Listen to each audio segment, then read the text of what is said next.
afternoon, everyone. And I've been in business nearly 50 years, and this is the first time I've appeared on the catwalk. So I promise not to repeat it. I'll stick to the day job.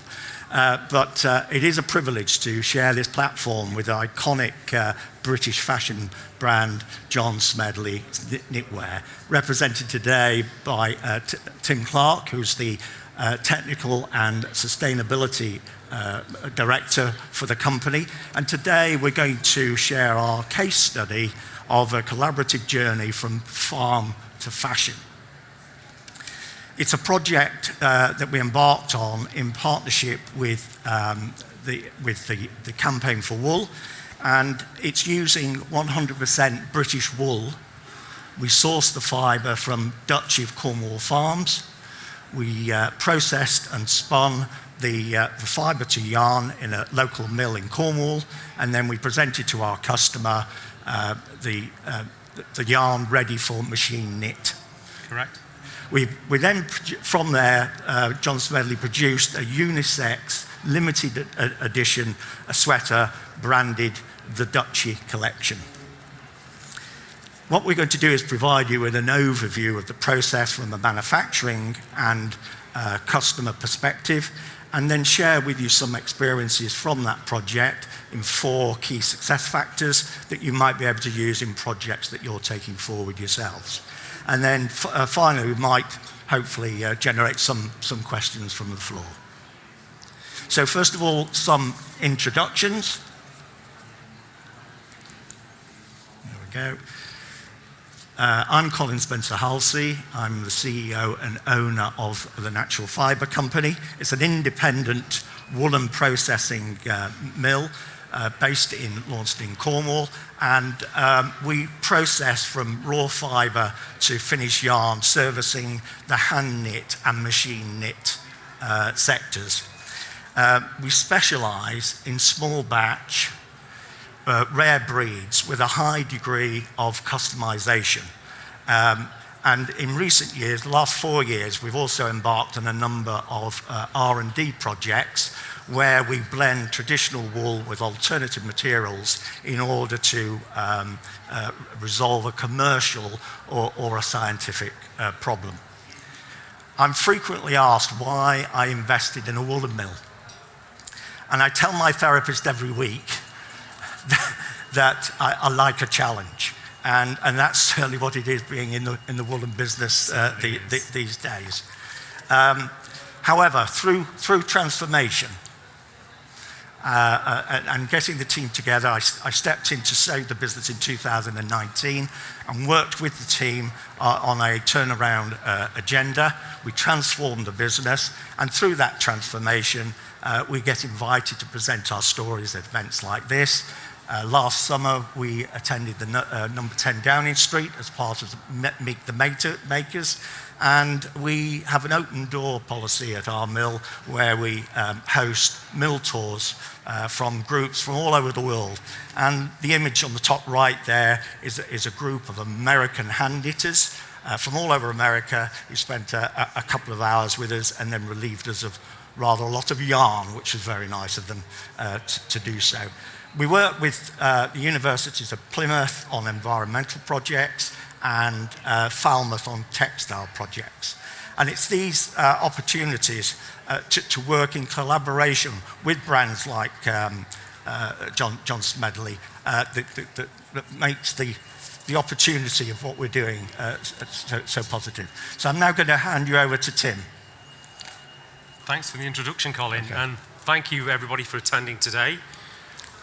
Throughout the day, we've heard all about sustainability, but it's not just a word, it's an action.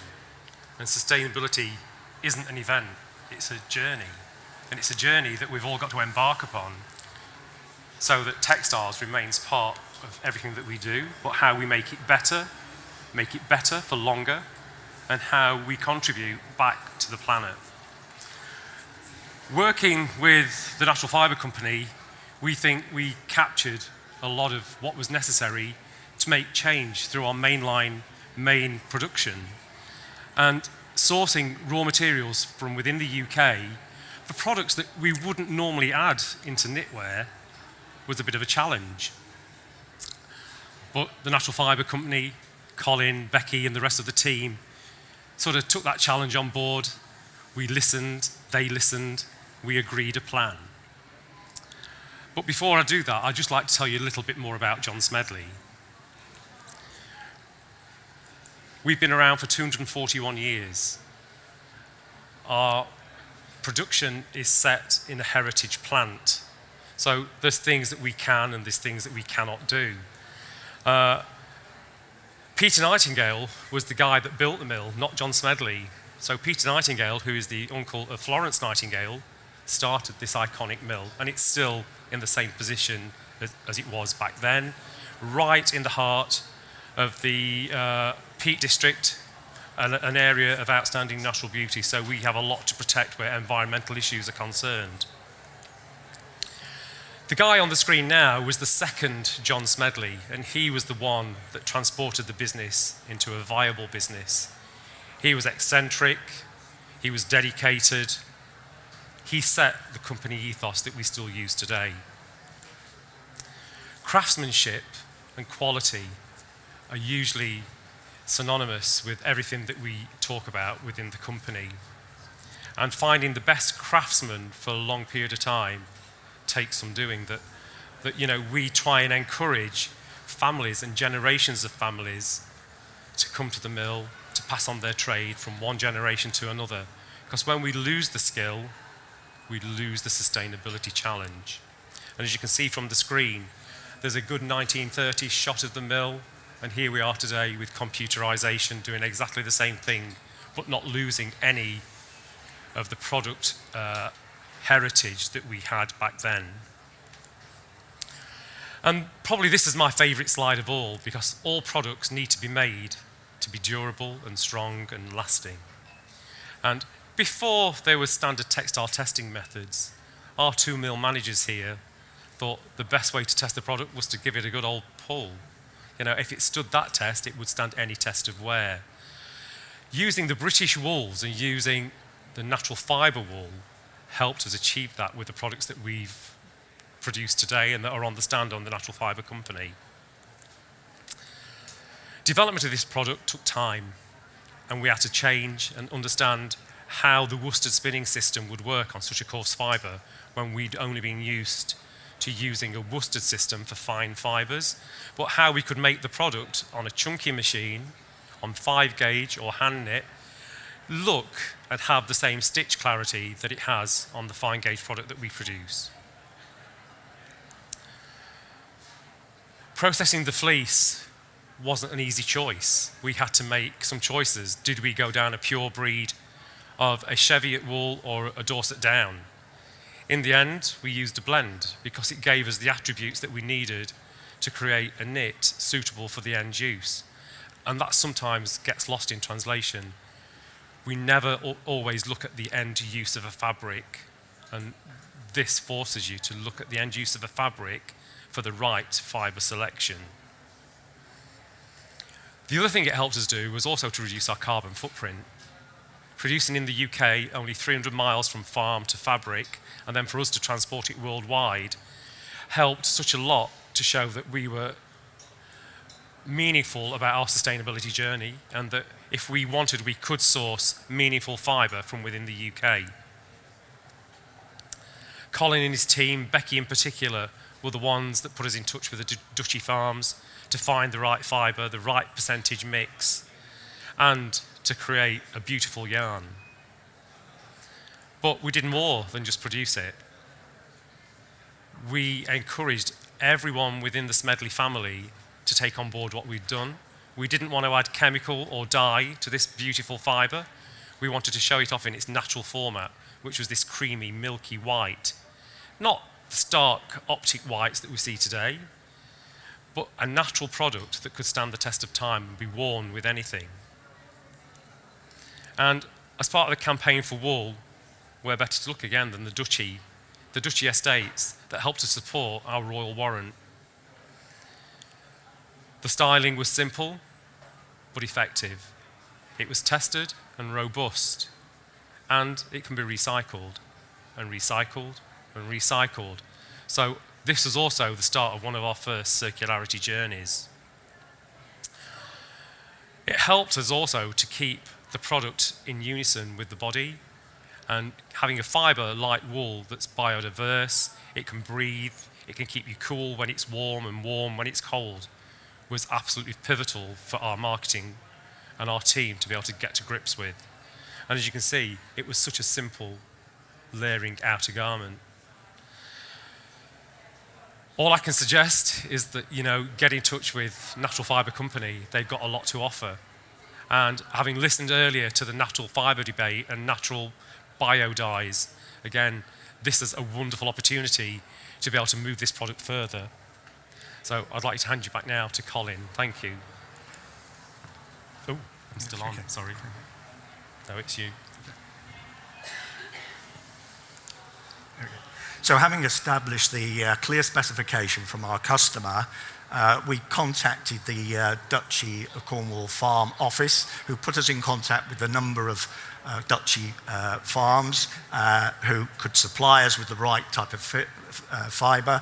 We were looking for the quality, the quantity, and the provenance behind it, which clearly the Duchy farm provides us. We call that fibre in, and the first process is to sort it by hand. This is quite an essential part of the processing, and the graders, through experience, know how a fibre is going to process downstream.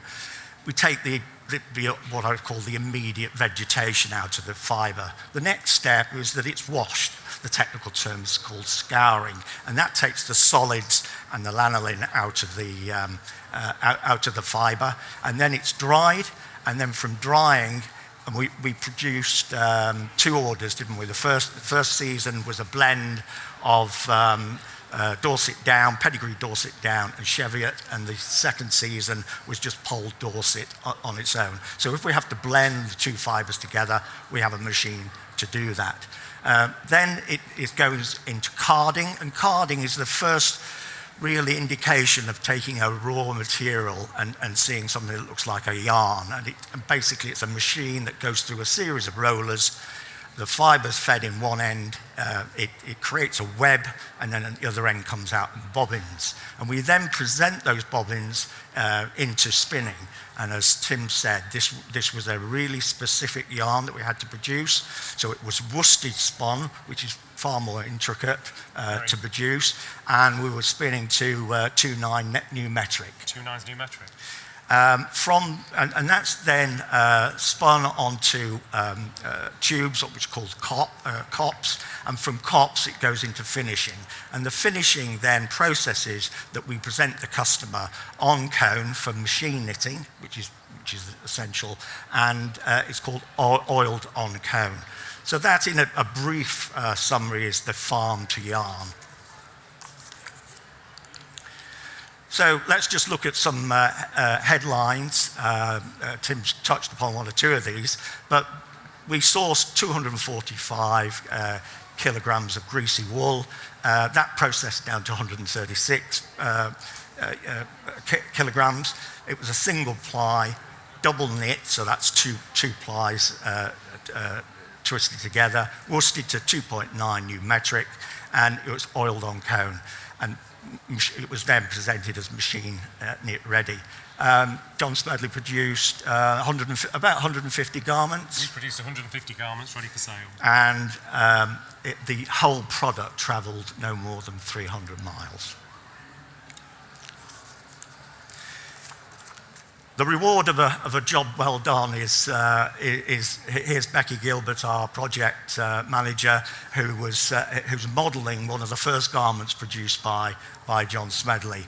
And we've got 4 key success factors or learning experiences from this collaboration. And Tim, you might want to jump in at any time on this.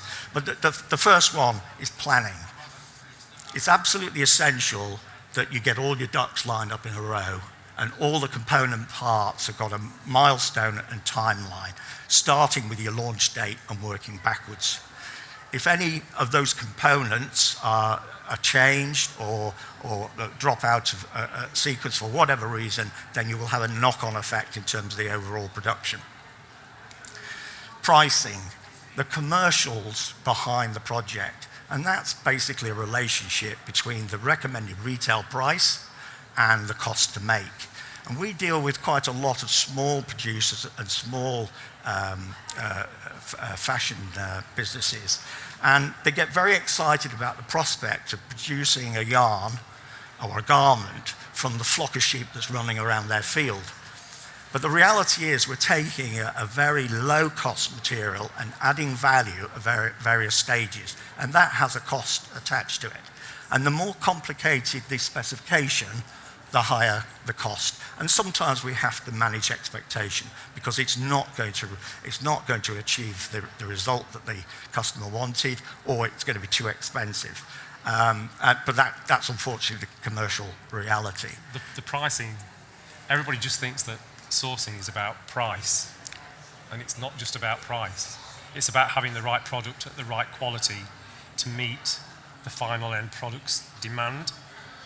And it's what you can then challenge yourself with internally in reducing energy, reducing water, reducing chemical, that helps you eventually make the product more sustainable and factorize what you can actually do to produce better in the UK.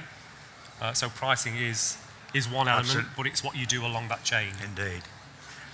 The third key success factor is production. And if I could just give you a quick overview of the woolen mill landscape, and there's not many of us about these days. Basically, you have micro mills. They tend to be mom and pop lifestyle businesses. They've got a good capability. They can certainly service small orders up to about 25 kgs, but their lead times are quite lengthy, and they don't have the capacity to fulfill larger orders. At the other end of the scale, you have the larger mills, mainly in Yorkshire and Scotland. They've got the capacity, they've got the capability, but their production timelines are quite lengthy, so you have to book your slot well in advance. And because of the nature of their model, they're more reluctant to entertain the more bespoke customized type of work that we undertake. And we sit quite uniquely in the middle. Small mill, we've got a strong capability, good capacity, and our delivery time and process time is very good. On average, 42 days for a woolen yarn, 60 days for a worsted, but that does depend on the specification. And now finally the fourth one, provenance, and this is the critical one. Tim, do you want to introduce this? Provenance is everything. To be able to tell the story and deliver the measurables, provenance and traceability is absolutely vital. And the fact that we could go back to a single farm and calculate carbon emissions, land quality, water quality, the animal health and well-being was absolutely vital, because it's everything that we ever discuss is all about making a product environmentally sustainable, not just sustainable, but environmentally sustainable. So for us, provenance is actually key. You can buy fibres from anywhere, you can buy yarn from anywhere, but have you got the credential to say how truly sustainable it is? How the social aspects under social governance? You need all of that to be able to tick the box to say that you've got the provenance, you've got the traceability, and you've got the longevity. And what we're seeing as a manufacturer, more and more customers want to capture that process. Where is the farm? Where is the sheep? Where's the wool coming from? How are we manufacturing it?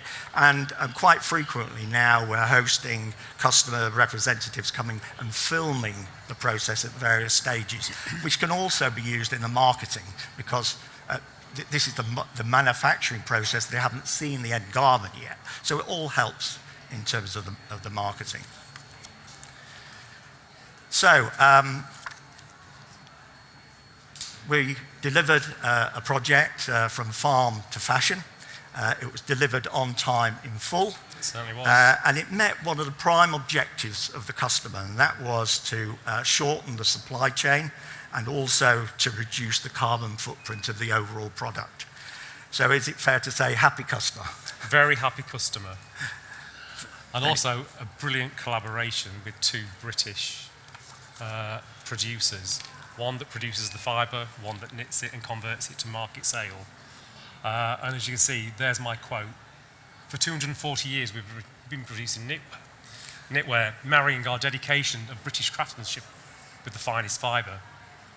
Working alongside companies like the National Fibre Company, we've been able to add bespoke British fibres to our collections, which previously wasn't the case. Fibres which we can trace to source and feel confident in their authenticity and calibre. And to me, that sums up the traceability element and our commitment to working with a UK manufacturer. Thank you. Yeah, so thank you for listening. And I don't know if we've got any time, but we're happy. Yes, we have. Happy to field any questions, comments, or abuse.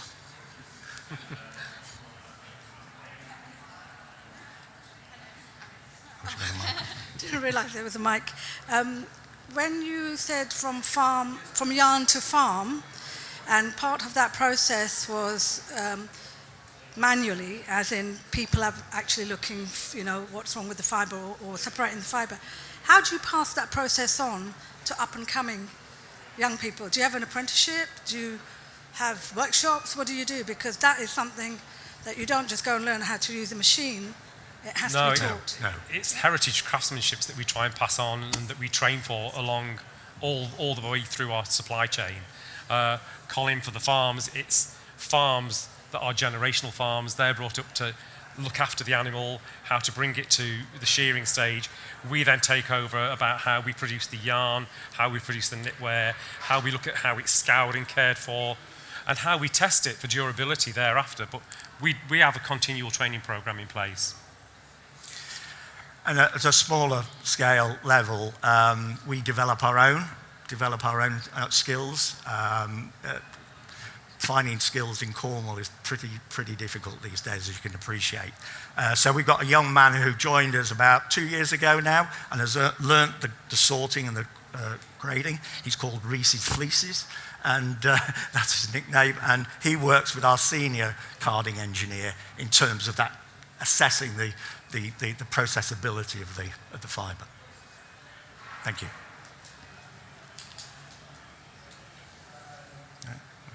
Oh, one more. Just to sort of follow on from your question, I mean, do you find that recently you've had more and more interest and more educational institutions coming to see you to understand your process? Definitely, and I've been visiting so many universities trying to spread the word of how manufacture actually interacts, and it's not just be design-led.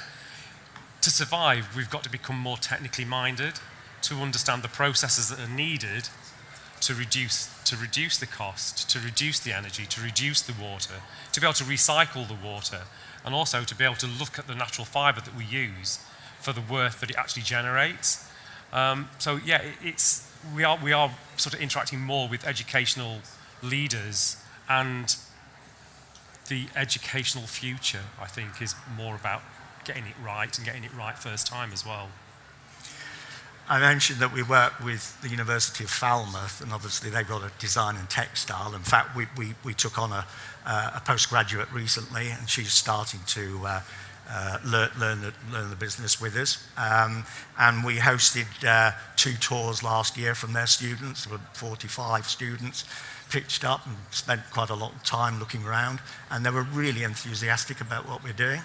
And Falmouth actually helped us produce a yarn called Folklore, which was very Cornish-centric, and that sold extremely well into the US because of the story, because of the backstory. Thank you. No? I have a question. Regarding pricing, due to the high corporate tax and labor costs, and there is import tax. So how are you going to sustain your pricing with other countries like who produce yarn, like China, Australia, New Zealand? Do you want me to answer that one? You start. No, you start, Tim, and I'll pick up. Thank you. Well, for us, our main product comes from New Zealand. So I know all 28 farms that we use in New Zealand. We know the provenance. We know the yield from every farm. I know the sustainability action, the CO2, the water usage. And it's not about how we compete with them or how we work with them. We look at the products that we're going to produce. We look at our standard cost. We look at the cost of the material and what we think we can market that product for. But what we do internally is to try and reduce the cost. We look at the things that we can action. I can't do much about the commodity growing price, and we don't want to enter into, I want this, I want that, I want the other. We try and offer a fair price for everything that we do along the chain. So for us, it's what we can take out of the process that we can control. So as I said earlier, can I reduce water? Yes. Can I reduce chemical? Yes. In reducing those two, we reduce energy. All adds into reducing the overall retail final price. And that's the same, I think, for Colin with the fibre to yarn. Yes, indeed. We've got a net carbon action plan which we're actively pursuing, covering a lot of the things that Tim has just described. But manufacturing in the UK is a tough place because the energy costs and business rates, all the things that you hear on the news virtually every day, it is really, really difficult to be competitive. However, I think the future is very much about the story, the provenance of what we do, and people still buy British, which is nice. And so we continue to fly the flag, even though, as I say, there are few of us these days.